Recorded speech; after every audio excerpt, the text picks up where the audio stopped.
everybody? Welcome to our Sunday conversation. This week we have 6A District 8 Coach of the Year, Coach Philip Hawkins from Bryan Station.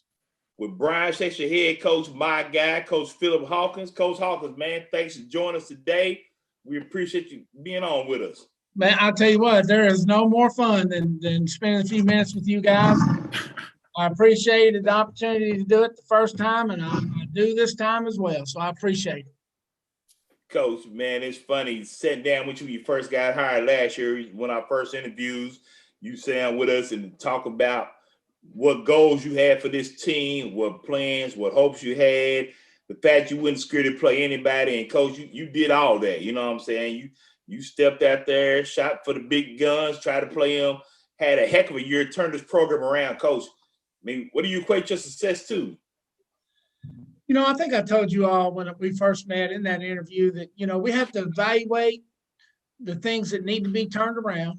And I think we did a good job of that, even though COVID interrupted a lot of things for us. But, you know, we need to evaluate why Bryan Station wasn't winning football games and get to the bottom of those things.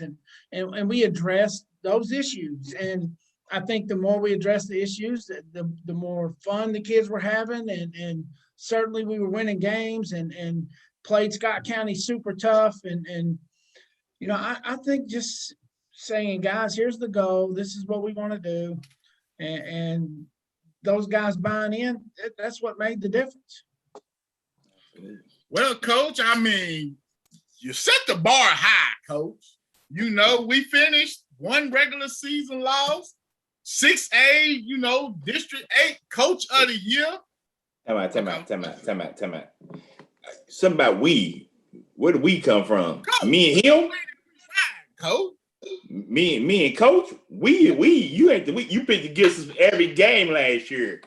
Don't even remind you of that? Man, hold on. Let me finish giving Do you remember accolades, being on the field celebrate with Dunbar after we out they beat? You remember that, Coach? Do you remember that? There's a picture flying around here, Coach Hawkins. Go ahead, finish your question. My fault. Go ahead, finish your question. I'm just saying, Coach, you know, Coach of the Year, you know, playoff wins, furthest Bryan Station has been in the playoffs in years, Coach, man.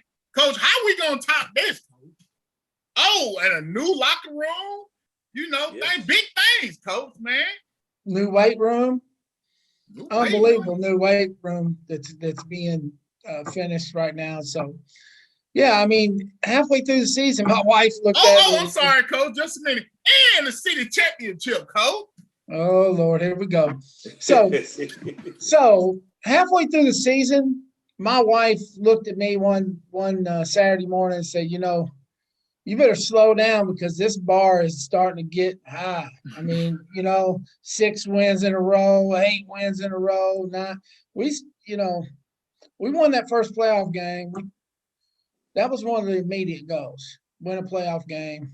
Win the district obviously was one, but, you know, the bar, we set the bar high because that's going to be the expectations of Bryan Station football. Kids were here.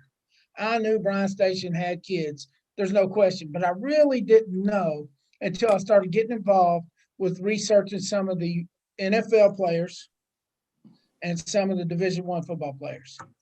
When you start to see the level of NFL guys that have come from Bryan Station, I dare you to find a school like this.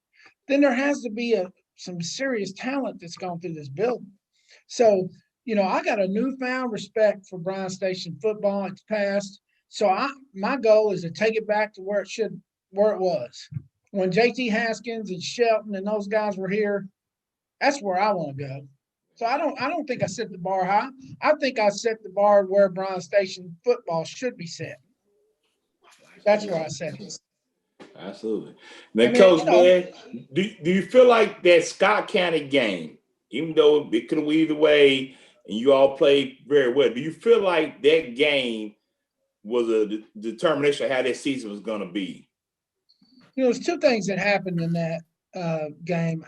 I made one good thing, one bad thing. Personally, I believe we lost that football game because of me. I am the direct reason that we lost that football game. That's the bad thing of it. And I'll tell you why I think so. Because of this not too far past. You know, I was seeing 40-point victories, 50-point victories. And so I went into it with closing the gap. I think we talked about this when we first met. You know, I wanted to close the gaps on teams. And sometimes I believe you get caught up and so worried about closing the gap. And, you know, a 6-7 loss, sad as it sounds, was a pretty big victory for Bryan Station football. But I believe because that was my mentality, I cost those kids that victory. I do believe that. But I think that turned the corner. The good thing from it, of course, is our kids saw that they can now play in their minds with the teams that have been beating them 30, 40 points. I mean, Oldham County scored 60 on them the year before in the playoffs. You know, so that was a goal too. We need to clean that up. You know, those district games, GRC. You know, we had a lot of things we need to clean up, and I think the Scott County game probably was the springboard. Coach Truck peaked against you in both those Oldham games, just in case you didn't know. Yeah, Coach I do Truck, know. him right there. Okay, Coach, just remind you, Coach. I'm I sorry. do know. Go ahead, Coach. You carry on. Yeah, Coach. Well, Coach, man, you know, we're looking at the schedule coming back. The one thing is we get the unification game starting off next season against crosstown rival Frederick Douglass. You know, this is probably going to be one of the biggest games in the city in a long time. People are anticipating this one. Coach, what else, man, looking towards next year, what do you need from your team to continue this success? Well, I think that maybe some people have overlooked the fact that we are returning a lot of young, good football players. I mean, by the time we finished, we were playing 5 freshmen, starting several, and 5 freshmen were getting a lot of playing time for us. And so we got a lot of great kids coming back. They're 1 year smarter about our program and how we do things. So, you know, I think we just continue to grow. The kids know the expectations. We don't have to set all those things out for them anymore. We need to continue to develop those kids. And you know, our kids are hungry. We're going to fight all the way to the last whistle. And we did that in the loss against Dunbar in the regional final. We had some serious obstacles occur, as you know. Yeah.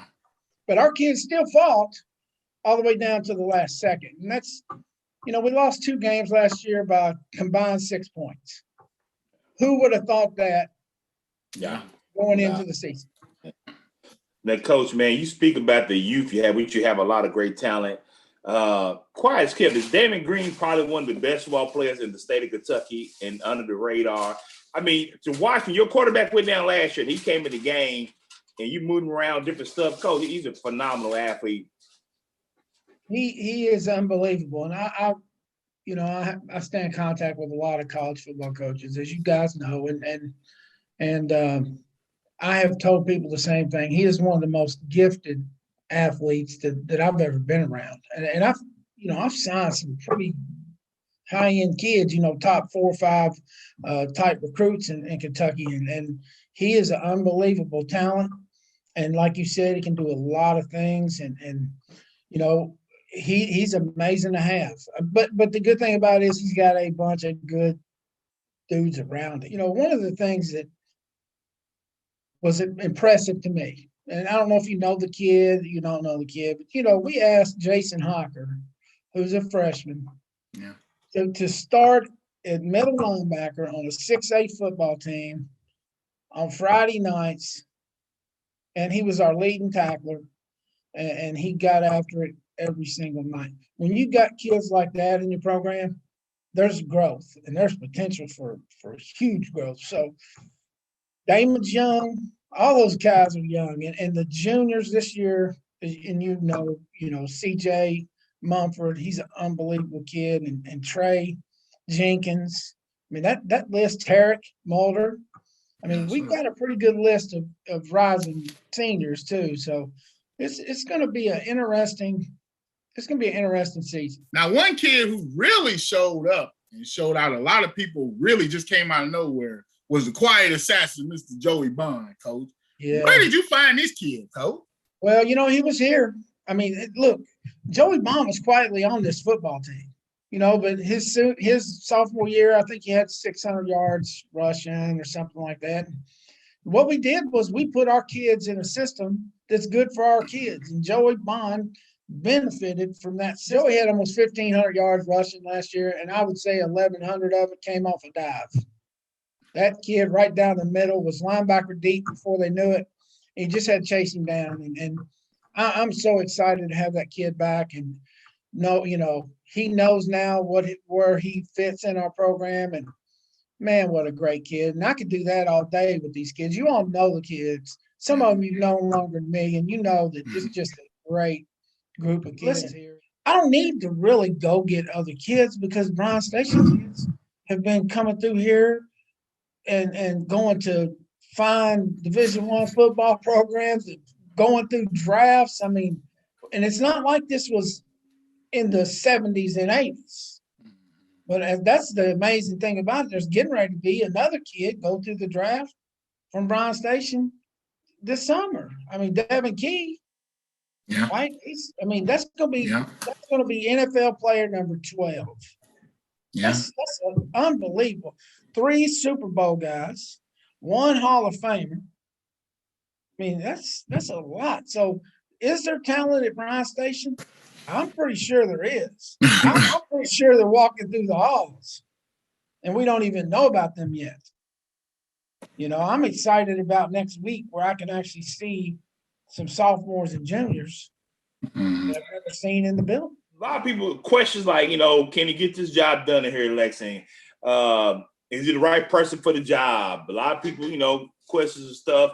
Do you feel like you was able to put the naysayers away and show that you are the right man for this job? Well, here's I guess the only way to really answer this question is just by what people observed. I mean, do I think I was the right guy? I think probably I was the right guy and a good fit.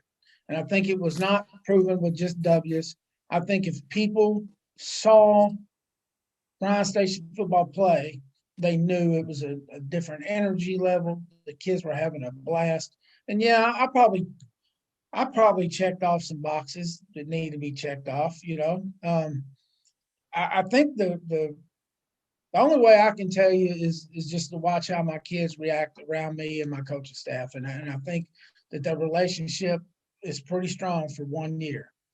And I think typically when kids have that kind of relationship with you, you're the right guy, no matter what the wins are. We had a nice little signing class. We didn't have a lot of seniors, but we put a lot of them in college. So I feel great about that. And we have 73 kids returning from this roster. And we're going to have another big freshman class. We'll be over 100 kids this year. I guess if I don't win some games next year, they'll say it was a fluke. But it's hard to have a fluke in a pandemic. Yeah. Coach, I mean, our kids did it. I mean, that's. Now I want to ask you, Coach. You can't take it away from them. Now I want to ask you, how hard was last year being your first year in the pandemic, and then to have all that success? How hard was it for you last year, Coach? If I didn't have the coaching staff that I put together, it would not have been accomplished. That's the bottom line. I got some of the best coaches in the city, probably in the state of Kentucky.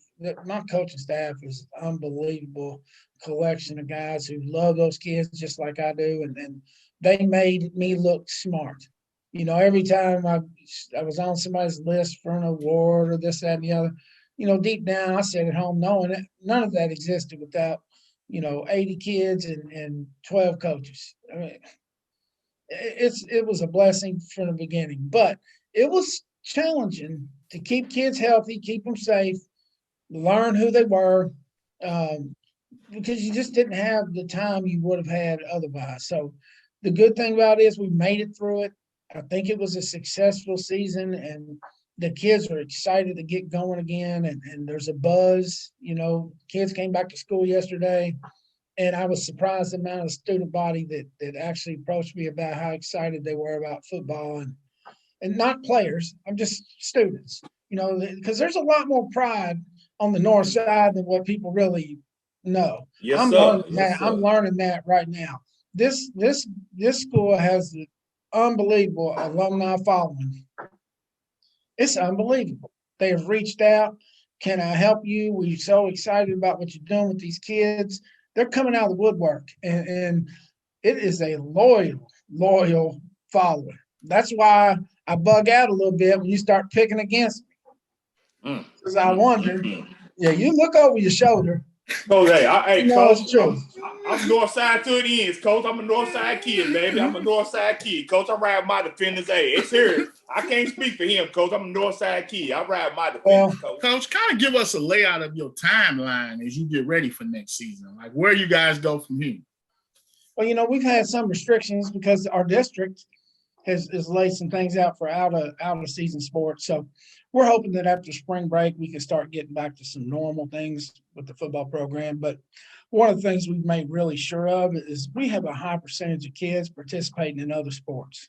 So there are 7 or 8 basketball players, 7 or 8 wrestlers, 8 or 10 baseball players, and a ton of kids at track. So right now we've got 40 or 50 kids participating in other sports, and we believe in that. We have one that's on the archery team getting ready to be in the state championship, tournament. So we've got our kids in multiple sports, and they seem to be doing well. One of those freshmen twins, the Frazier twins, he won the city as a freshman in his 195 weight class and is one of the better wrestlers in Kentucky right now in his class. And his brother had 23 rebounds the other day in a basketball game. So, these kids are ultra athletic and super smart and good academic kids. And, we're trying to keep them busy. Now, as far as our timeline, we applied for spring football dates from, I believe, the 12th, that block from the 12th of April to the 30th of April.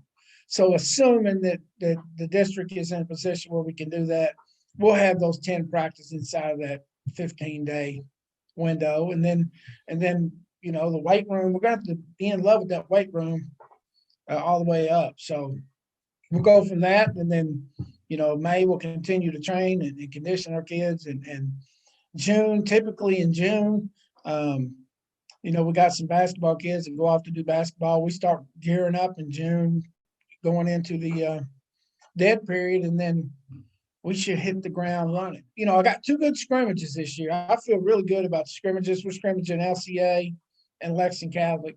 Those are 2 good looks for our kids, and then there'll be disciplined teams, and that'll start to gauge us and see where we are on some things. We're probably going to be as athletic as any team we play this year, but we want to continue on things like discipline and playing programs with histories and have had levels of success. That's how you teach your kids how to do that. You got to let them see how those teams operate. And then August 20th, we're going to find out a lot about our team. Yeah, sure. That's my timeline. Boy, I can't wait till August 20th, Coach. I'll tell you right there. I already know who somebody else is going to pick over here. I know who he's going to pick. I already know he's going to pick. He's going to be in there, man, ain't fighting that Bronco. All that stuff, Coach. Sorry, Coach. I'm riding my defenders. I'm telling you right now. Put in the mayonnaise jars, Coach. That's who I'm riding with. I love what you've done over there. Yeah. Didn't know much about you at first. Everybody's kind of suspect, but Coach, man, you came in. You changed the culture. No knock on Frank. I love Frank and what he did. You changed the culture. Looks like you got the support of the administration, the school, and the community behind you. And I think that's big. And sky's the limit for this program and this team. I'll tell you probably the best takeaway from any of this is the fact that there will be so many people interested in a Frederick Douglass Bryan Station football game. Yes.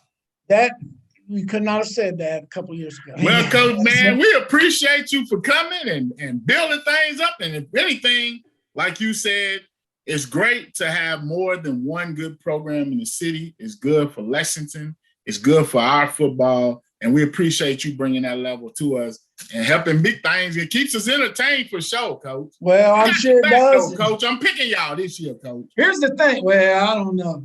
So here's the thing. Look at it this way. Potentially, you can have 2 very high-level 6A programs and a certainly high-level 5A program. Yep. And LCA and Catholic are all. I mean, this city could cause some kind of noise, and that's what it should be. It should not be in Louisville. It just shouldn't be. Can we beat Male next, August 20th? No, I don't think so. But guess what? There's going to be a day where I'm going to have to beat Male. This program's going to have to play Male and see what happens. And until our kids believe they can, you never make it to that game. Coach, man, you're exactly appreciate right. everything you've done for the city to bring the excitement back. Hey, man, I'm looking forward to, like I said, Coach said, next year. And, man, just looking forward for years to come at Bryan Station. Hey, I appreciate you guys. You know that. And thanks for taking the time to talk. And really, in the end, it's all about Lexington doing what we need to do at the high school. Coach, great interview. Coach Hawkins, man, my guy, leading my defenders back to glory. You came in with some questions behind our defenders, Coach. Our defenders. Anyway, my defenders, Coach Hawkins getting us back to the promised land. I love what he's doing. Love some of the good hires he had. Got Devin Neal over there. We got Jag over there from Catholic. Got Coach Dick. Coach, I'm excited about it. I can't wait till the season gets started, Coach. All right, Coach. Big things happening on the north side. I can't wait for that unification bout, Coach. We're going to unify the city championship. I know who you picking. I know what side of the line you be on. Yeah, don't make that face. Man, as always, just be a living donor. I'm Coach Bew. My man, Coach TB on assignment. Coach Truck, anything else? Peace.